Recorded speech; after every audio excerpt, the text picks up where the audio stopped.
Shalom mtu wa Mungu, karibu sana katika darasa letu hili ambalo Mungu ametupa neema ya kuwa nalo. Kama nilivyosema hapo awali kwamba tumepewa darasa la siku 90 la kujifunza jinsi ya kumtafuta Mungu ipasavyo. Na mwanzo tulianza kwa kuangalia wito wa Mungu kwetu kama watumishi wake au kama watoto wake.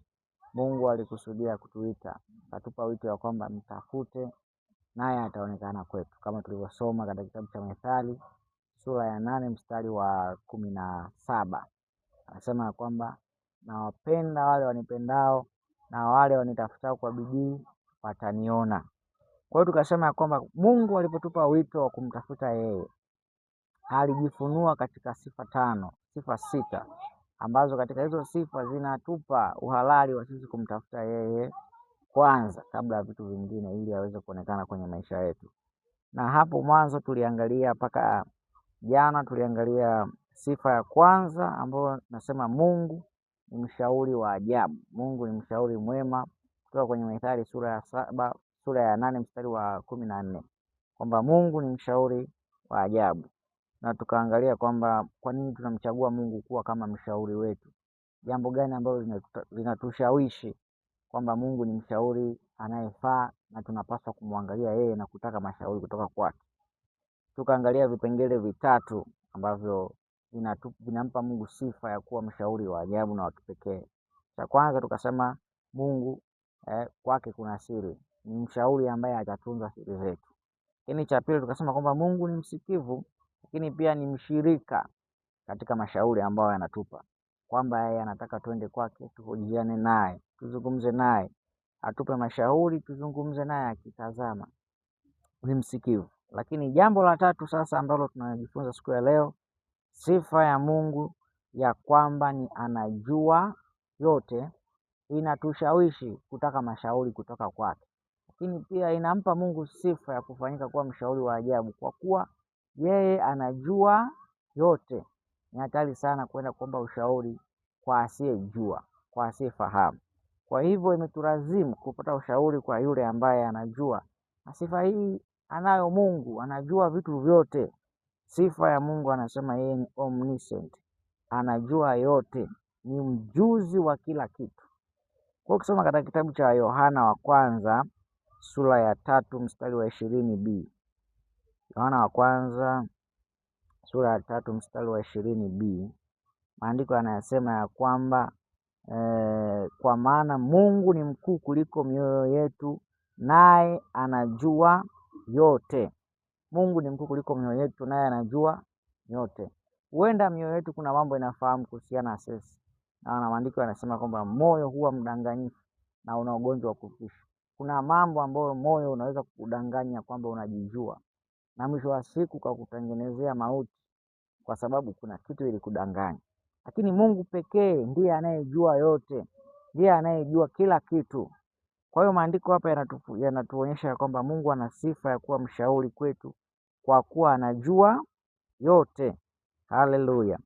Kwa hiyo inatulazimu kutafuta ushauri kwa Mungu, inatulazimu kujua kwamba Mungu anafaa kuwa mshauri wetu wa ajabu. Ni sifa ambayo inatulazimu kuacha mambo yote na kuenda kumkimbilia yeye, kumtafuta yeye, kwa sababu ya kuwa na sifa ya ujuzi wa yote. Katika Mathayo 6:8 pale tunaona Mungu anavyoelezea kwamba yeye anafahamu mambo hata kabla hatujaomba. Anajua haja za mioyo yetu, anajua shida za mioyo yetu. Kwa hiyo ni mshauri ambaye tukimwendea hata kabla hatujaanza kumwelezea, hata kabla hatujaanza kufafanua shida zetu, kufafanua haja zetu, yeye anafahamu kipi tunachohitaji na kipi atupatie na kipi asitupatie, kwa kuwa yeye anajua kesho yetu, anajua mawazo yetu. Mahala pengine anasema Mungu pekee ndiye anajua yote, mwanadamu hawezi kujua idadi ya nywele zake, lakini Mungu anamthamini mwanadamu kiasi cha kujua idadi ya nywele zake. Kwa hiyo katika Zaburi mstari wa 139 mstari wa kwanza, tuangalie andiko hili la pili katika kipengele hichi ambacho tunajifunza kwamba sifa ya Mungu ya kujua vyote inatushawishi kutaka mashauri kwake. Inatushawishi au inampa Mungu sifa ya kuwa mshauri wa ajabu na wa kipekee, Maana tunaweza kwenda kuomba ushauri kwa watu ambao ni marafiki zetu, lakini hawajui yote. Watatufundisha, watatuelezea kwa experience yao, kwa kuwa hawajui kesho na hawajui kila kitu. Lakini Mungu ana sifa ya kipekee ya kuwa anajua vyote. Zaburi 139 mstari wa kwanza anasema, Bwana, umenichunguza na kunijua. Wewe wajua kuketi kwangu na kuondoka kwangu. Umelifahamu wazo langu tokea mbali. Umepepeta kwenda kwangu na kulala kwangu. Umeelewa njia zangu zote. Maana hamna neno ulimini mwangu usilolijua kabisa, Bwana. Kwa Daudi anatufundisha ya kwamba Mungu hakuna neno tunaweza kumficha, hakuna siri tunaweza kuificha kwake. Yeye anafahamu yote. Sisi mbele za Mungu mioyo yetu iko wazi. Anayajua mawazo yetu, anajua nia zetu, anajua matarajio yetu. Kwa hiyo tukienda kutafuta ushauri kwake, hakika lazima atafanyika kuwa mshauri mwema, atafanyika kuwa mshauri wa ajabu, atafanyika kuwa mshauri mzuri, kwa kuwa ana sifa ya kujua yote. Anafahamu njia sahihi, anafahamu wapi tupite, wapi tusipite. Ana uhakika wa kila kilichoko mbele yetu, nini ambacho kiko mbele yetu. Ndio sifa mojawapo ya Mungu. Kwa hiyo nakushauri mpendwa, tuweke jitihada katika kumtafuta Mungu tulikokusudia, kwamba Mungu ametupa wito tumtafute kwa siku hizi 90, tupate kumjua yeye ipasavyo. Kwa nini? Kwa sababu yeye ni mshauri.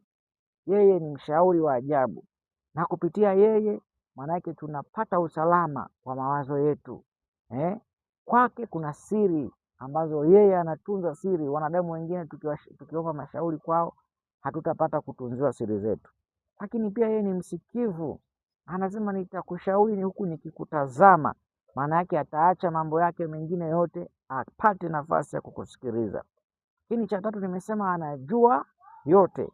Kwa hiyo tumepata nafasi ya kumtafuta Mungu kwa kuwa sifa mojawapo ya Mungu ni mshauri wa ajabu. Mungu akubariki sana kwa kuendelea kutufuatilia, na nikutie moyo kwamba alika watu 2 watatu, wasichoke na wala wasiache kuendelea kufuatilia masomo haya ambayo Mungu ametupa neema ya kujifunza kwa muda wa siku 90. Na hapa tupo katika mji wa Geita. Mungu ametuleta huku kwa ajili ya semina. Kwa hiyo nikukaribishe pia uendelee kufuatilia semina yetu hii, lakini pia endelea kufuatilia masomo haya ambayo tunajifunza jinsi ya kumtafuta Mungu kwa siku hizi 90. Ninaamini mpaka tutakapofika mwisho tutakuwa tumefikia mbali. Kwa hiyo siku ya kesho tutaendelea tena kuangalia sifa za Mungu ambazo Mungu anajifunua katika Methali sura ya 8 kabla ya kutualika kumtafuta yeye. Nasema ziko sifa 6 na tumeshaangalia sifa moja. Kwa kesho tutaendelea. Kwa hiyo karibu sana. Tunapomaliza kipindi hiki ndio mwanzo wa kipindi kijacho. Shalom. Mungu akubariki sana.